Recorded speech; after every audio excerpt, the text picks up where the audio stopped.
कक्षा 10 के सभी विद्यार्थियों का मेरे चैनल में हार्दिक स्वागत है। आज मैं उपस्थित हूँ आपकी संस्कृत गद्य भारती का सप्तमः पाठा संस्कृत भाषा या गौरव लेकर।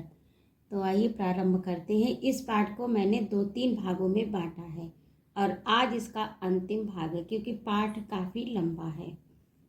तो आज इसका अंतिम भाग है। बिना विलंब किए आइए पाठ प्रारंभ करते हैं। यहाँ तक आपका हो चुका है। भारतीय धर्म इव संस्कृत भाषापि भारतीय नाम वरिष्ठा शेषवधि, यानी भारतीय धर्म इव भारतीय धर्म के समान संस्कृत भाषा भी, संस्कृत भाषा अपि यानी संस्कृत भाषा भी भारतीय नाम भारतीय लोगों की सर्वश्रेष्ठ निधि है। इयमेव भाषा शाखा प्रशाखा रूपेण प्रांतीयासु तासु तासु भाषासु तिरोहिता वर्तते। इस भाषा की शाखा प्रशाखा यानी शाखा और उपशाखा रूप में प्रांतीयास यानी राज्यों की तासु तासु जो जो भाषाएं हैं, इसकी जो शाखाएं प्रशाखाएं हैं और राज्यों की जो भाषाएं जिनकी जो जो भाषाएं, जैसे राजस्थान में राजस्थानी बोली जाती है, अवध क्षेत्र में अवधी, ब्रजमंडल में ब्रज, तो इस तरह से अलग अलग राज्यों में अलग अलग, तमिल तेलुगु सब जगह पूरे भारतवर्ष में अलग अलग, हर प्रांत की अलग अलग बोली और अपनी भाषा है। तो उन सभी भाषाओं में तिरोहिता वर्तते, यानी ये तिरोहित हो गई है, समाहित हो गई है, अर्थात उसमें मिल गई है, छिप गई है। अधिकेचन धर्मांधा राजनीति भावना भाविता भारत से खंडनम अभिलषंती, यानी आज जो हैं कुछ धर्मांध लोग, जो यानी धर्म के अंधविश्वासी हैं, जो धर्म के वास्तविक स्वरूप को नहीं जानते, केवल धर्म के ऊपरी बाहरी रूप को देखते हैं, उसके असली स्वरूप को नहीं पहचानते। तो ऐसे धर्मांध लोग राजनीति भावना भाविता, राजनीति की भावना से प्रभावित होकर भारत के खंडनम अभिलषंती, यानी खंडन यानी उनके टुकड़े टुकड़े करना चाहते हैं। कारणम, उसका कारण क्या है? तेषाम, उसका कारण संस्कृत भाषा या अज्ञानम, संस्कृत भाषा का अज्ञान, यानी उनको संस्कृत भाषा की जानकारी नहीं है, क्योंकि भारतीय संस्कृति जो है वो पूरा भारतीय जीवन संस्कृत भाषा में ही निहित है और उनको उस भाषा का ज्ञान नहीं है, इसीलिए वो इस तरह का निंदनीय कार्य करने पर तुले हुए हैं। जननी जन्मभूमि स्वर्गादपि गरीयति, यानी माता और मातृभूमि स्वर्ग से भी बढ़कर है।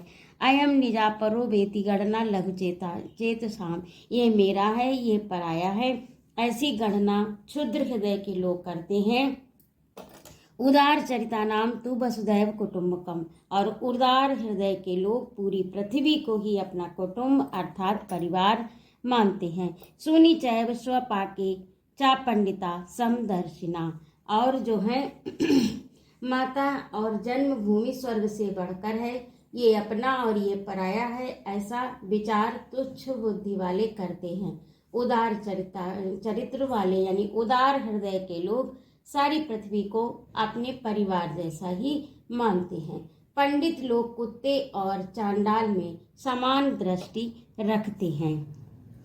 सुनी चैव स्वपाके चा पंडिता समदर्शना, जो पंडित हैं, जो ज्ञानी हैं, जिनको वास्तव में धर्म का ज्ञान है, तो वे लोग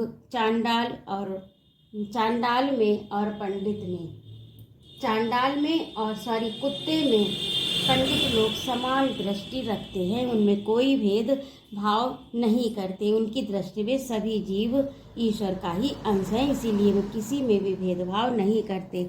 मां हिंस्यात् सर्वभूतानि मयि सर्वमिदं प्रोतम सूत्रे मणिगणा इव, और किसी भी प्राणी की हिंसा नहीं करनी चाहिए।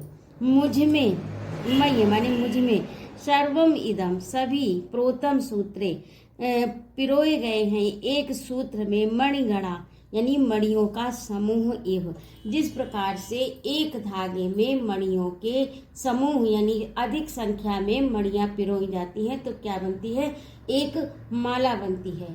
तो मई माने कृष्ण, जैसे कृष्ण भगवान ने कहा है कि किसी भी प्राणी की हिंसा नहीं करना चाहिए, क्योंकि मुझ में ये सब कुछ धागे से मणियों की भांति पिरोया हुआ है।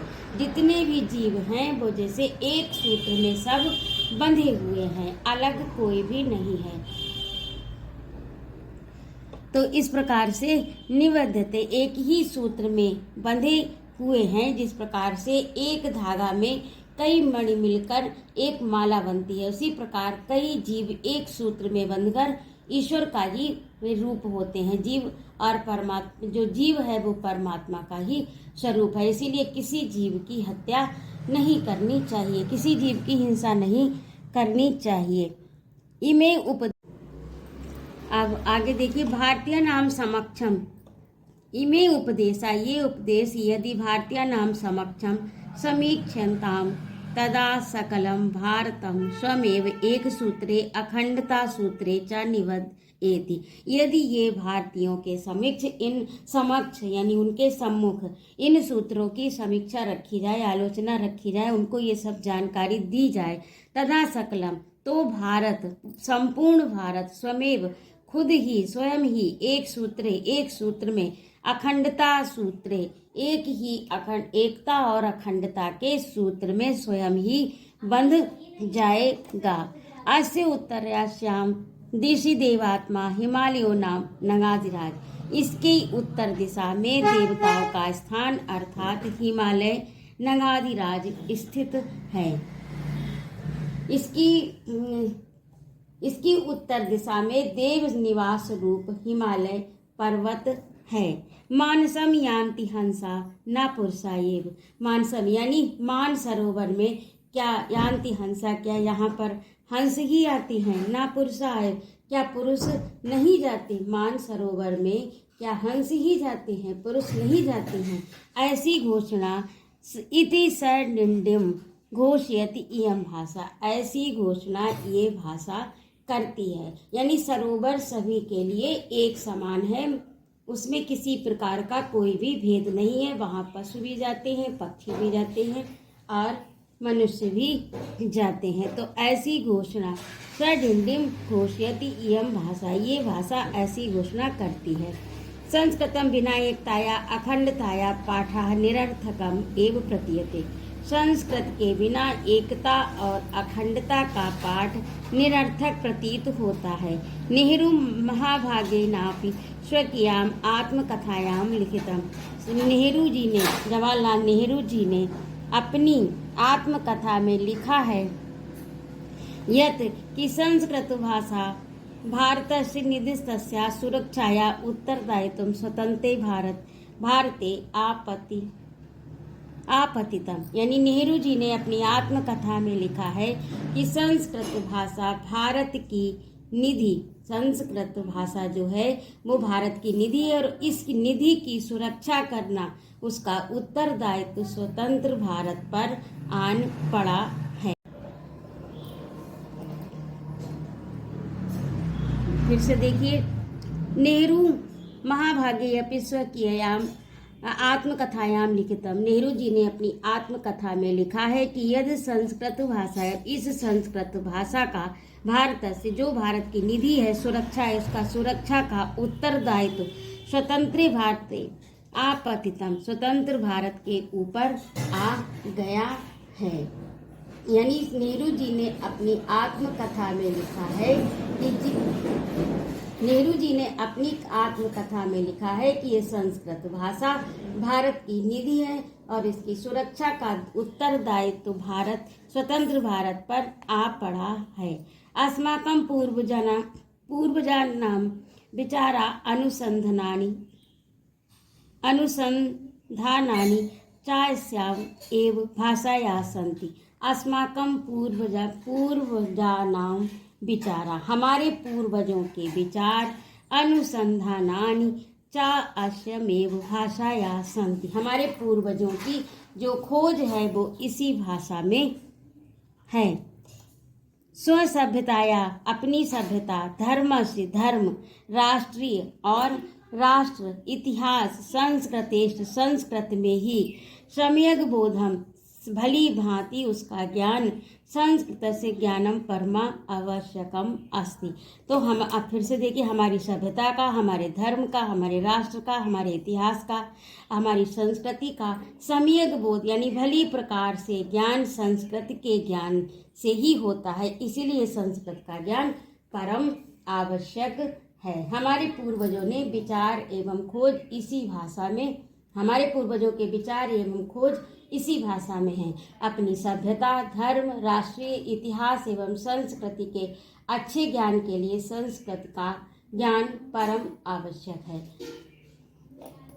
केनापि कविना मधुरम उक्तम, किसी कवि ने सही कहा है, यानी मधुर वाणी में क्या कहा है, ठीक ही कहा है। क्या कहा है कि भवती भारत संस्कृति रक्षणम प्रतिदिनम ही मया सुर भाषाया, जिस भाषा के द्वारा प्रतिदिन ही भारत की संस्कृति की रक्षा होती है। सकल वाग जननी, समस्त भाषाओं की जननी है। भूविभा श्रुता बुध जनय, यानी जिस भाषा के द्वारा प्रतिदिन ही भारत की संस्कृति की रक्षा होती है, सब भाषाओं की जननी ये संस्कृत भाषा पृथ्वी पर बुद्ध जनय सततम ही समाधता, यानी पृथ्वी पर बुद्धिमानों के द्वारा सुनाई गई और सदैव आदर पाती रही, सदैव सम्मान का पात्र रही है। जिस भाषा के द्वारा प्रतिदिन ही भारत की संस्कृति की रक्षा होती है, सब भाषाओं की जननी है और पृथ्वी पर बुद्धिमान द्वारा ये सुनाई गई है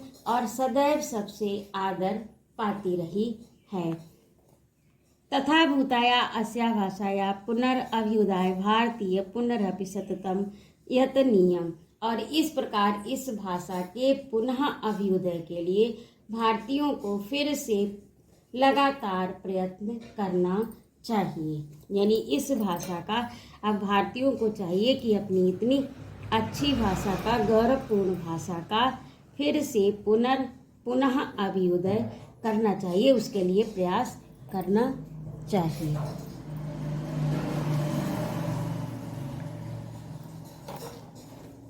तो इस प्रकार से ये आपका पाठ पूरा हुआ। और यदि आपको मेरा पढ़ाना अच्छा लगा हो तो कृपया मेरे चैनल को सब्सक्राइब अवश्य करें, लाइक और कमेंट करें तथा अपने मित्रों में शेयर करें। जय माँ भारती।